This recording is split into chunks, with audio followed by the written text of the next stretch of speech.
Мынадай колбаса мен сырдан тоқашты әлі жеп көрмеген шығарсыз. Мен бұл тағамға колбаса мен сыр қамырда деген атау бердім. Ендеше бұл видео сіздерге арналған.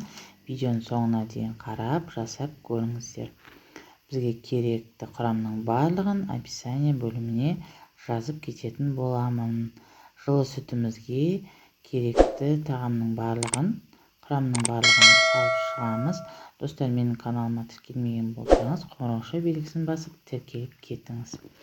Барлығын жылы сүтімізге салып, жақсылап араластырып, үстіне ұнымызды бөліп салып, жұмсақ қамыр илейтін боламыз. Бізге 400 грамдай ұн қажет болады. Яғни ұнды 3 бөлікке бөліп салдым. Жақсылап жұмсақ қамыр илеп алып, жылы жерге 1 сағаттай бетін жауып қойып қоятын боламыз. 1 сағаттан кейін қамырымыз осылай көтерілетін болады. Ішіне сырымызбен колбасамызды және 2 ас қасықтай майонез қосып, барлығын жақсылап араластырамыз. Мен бұл жерде моцарелла сырын қолдандым. Енді бұл маңызды емес, моцарелла сыры, өзіңізде қандай сыр бар, соны пайдалана берсеңіз болады.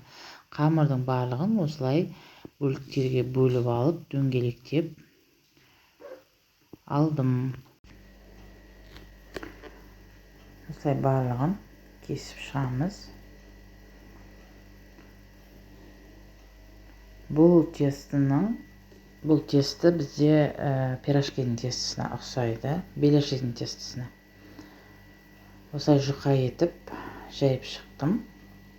Одан кейін арасына салманы салып алдым. Жақсылап бүгіп түйіп шығамын. Дөңгелек болу керек осындай. Менде барлығы 12 штук осындай тоғаштар шықты. Енді майымызды қыздырып аламыз.